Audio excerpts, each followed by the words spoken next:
Big boss season 12ರ ನಿನ್ನೆಯ ಕಿಚ್ಚನ ಪಂಚಾಯಿತಿಯಲ್ಲಿ ಹಲವಾರು ವಿಚಾರಗಳ ಬಗ್ಗೆ ಸುದೀಪ್ ಮಾತನಾಡಿದ್ರು. ಕೆಲವರಿಗೆ ಎಚ್ಚರಿಕೆ ಕೊಟ್ಟರೆ ಇನ್ನು ಕೆಲವರಿಗೆ ಮಾಡಿರುವ ತಪ್ಪುಗಳ ಬಗ್ಗೆ ತಿಳಿ ಹೇಳಿದ್ರು. ಇದರ ಜೊತೆಗೆ ಕಬಡ್ಡಿ ಆಡುವಾಗ ನಡೆದ ಘಟನೆ ಬಗ್ಗೆ ಮಾತನಾಡದೆ ಇರದ ರಕ್ಷಿತಾ ಬಗ್ಗೆಯೂ ಕಿಚ್ಚ ಹೇಳಿದ್ದಾರೆ. ಕಬಡ್ಡಿ ಆಡುವಾಗ ನಡೆದ ಘಟನೆ ಬಗ್ಗೆ ಮಾತನಾಡದೆ ರಕ್ಷಿತಾ ಶೆಟ್ಟಿ ತಪ್ಪು ಮಾಡಿದ್ರ ಎನ್ನುವ ಚರ್ಚೆಗಳು ಶುರುವಾಗಿದೆ. ರಕ್ಷಿತಾ ಬಟ್ಟೆ ವಿಚಾರದಲ್ಲಿ ಆಪಾದನೆ ರಾಶಿಕಾ ಮತ್ತು ಸ್ಪಂದನಾ ಅವರ ಮೇಲೆ ಬಂದಿತ್ತು. ಆದರೆ ಇವತ್ತಿನ ಪಂಚಾಯಿತಿಯಲ್ಲಿ ರಕ್ಷಿತಾ ಅವರೇ ಸ್ವತಃ ಅವರಿಬ್ಬರದ್ದು ತಪ್ಪಿಲ್ಲ, ಗೇಮ್ನ ಫ್ಲೋ ಅಲ್ಲಿ ಅದು ಆಗಿದ್ದು ಅಂತ ಹೇಳಿದ್ದಾರೆ ಮತ್ತು ತಾನು ಆಟ ನಿಲ್ಲಿಸಿರಲಿಲ್ಲ ಅಂತ ಸುದೀಪ್ ಅವರ ಎದುರು ಒಪ್ಪಿಕೊಂಡಿದ್ದಾರೆ. ಅದಕ್ಕೆ ಸುದೀಪ್ ಅವರು ಮನೆಯವರು ಅವರಿಬ್ಬರ ಮೇಲೆ ಆಪಾದನೆ ಹಾಕಿದಾಗ ನೀವು ಯಾಕೆ ಅವರೆಲ್ಲರಿಗೂ ಇದೆಲ್ಲ ಉದ್ದೇಶಪೂರ್ವಕವಾಗಿ ಮಾಡಿಲ್ಲ ಎಂದು ತಿಳಿಸಿಲ್ಲ ಅಂತ ರಕ್ಷಿತಾಗೆ ಕ್ಲಾಸ್ ತೆಗೆದುಕೊಂಡಿದ್ದಾರೆ. ಇದರ ಮಧ್ಯೆ ಗಿಲ್ಲಿಗೂ ಸುದೀಪ್ ಅವರು ಪ್ರಶ್ನೆ ಇಟ್ಟಿದ್ದಾರೆ. ಗಿಲ್ಲಿ ಕೂಡ ರಾಶಿಕಾ ಅವರನ್ನ ಆಯ್ಕೆ ಮಾಡದೇ ಇರಲು ಕಾರಣ ತಾನು ಗೇಮ್ ಅನ್ನ ಚೆನ್ನಾಗಿ ನಿಭಾಯಿಸಿರುವೆ, ಹಾಗೆ ರಕ್ಷಿತಾ ಜೊತೆ ರಾಶಿಕಾ ನಡೆದುಕೊಂಡ ರೀತಿ ತಪ್ಪಾಗಿತ್ತು, ಹಾಗಾಗಿ ರಾಶಿಕಾ ಅವರನ್ನ ಆಯ್ಕೆ ಮಾಡಿಲ್ಲ ಎಂದು ಹೇಳಿದ್ರು.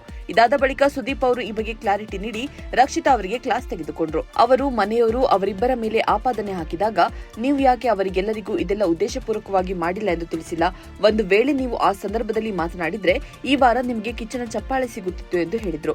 ಅಷ್ಟೇ ಅಲ್ಲದೆ ರಕ್ಷಿತಾ ಅವರಿಗೆ ಕಿಚ್ಚ ಎಲ್ಲಿ ಮಾತನಾಡಬೇಕು ಅಲ್ಲಿ ಮಾತನಾಡಲೇಬೇಕು ಎಂದು ಕ್ಲಾಸ್ ತೆಗೆದುಕೊಂಡಿದ್ದಾರೆ. ಅಷ್ಟಕ್ಕೂ ಟಾಸ್ಕ್ ನಲ್ಲಿ ಆಗಿದ್ದೇನೆಂದ್ರೆ ಬಿಗ್ ಬಾಸ್ ಸ್ಪರ್ಧಿಗಳಿಗೆ ಕಬಡ್ಡಿ ಟಾಸ್ಕ್ ಅನ್ನ ನೀಡಿತ್ತು. ಈ ವೇಳೆ ರಾಶಿಕಾ ರಕ್ಷಿತಾ ಶೆಟ್ಟಿ ಅವರ ಟೀ ಶರ್ಟ್ ಅನ್ನ ಸಂಪೂರ್ಣವಾಗಿ ಎಳೆದಿದ್ರು.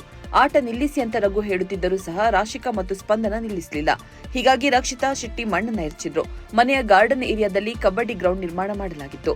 ಪ್ರಿನ್ಸಿಪಲ್ ರಘು ರೈಡ್ಗೆ ಹೋಗುವ ತಂಡದ ನಿರ್ಧಾರ ಮಾಡುವ ಜವಾಬ್ದಾರಿಯನ್ನ ಹೊಂದಿದ್ರು. ರೈಡ್ ಮಾಡುವವರು ಎದುರಾಳಿಯ ತಂಡದವರ ಜಾಕೆಟ್ನಲ್ಲಿದ್ದ ನಾಣ್ಯ ಕೀಳುವುದೇ ಟಾಸ್ಕ್ ಆಗಿತ್ತು. ಇಂಟ್ರೆಸ್ಟಿಂಗ್ ಮತ್ತು ಇನ್ಫಾರ್ಮೇಟಿವ್ ವಿಡಿಯೋಗಳನ್ನ ಮಿಸ್ ಮಾಡ್ಕೋಬೇಡಿ, ಈಗಲೇ ಸಬ್ಸ್ಕ್ರೈಬ್ ಮಾಡಿ.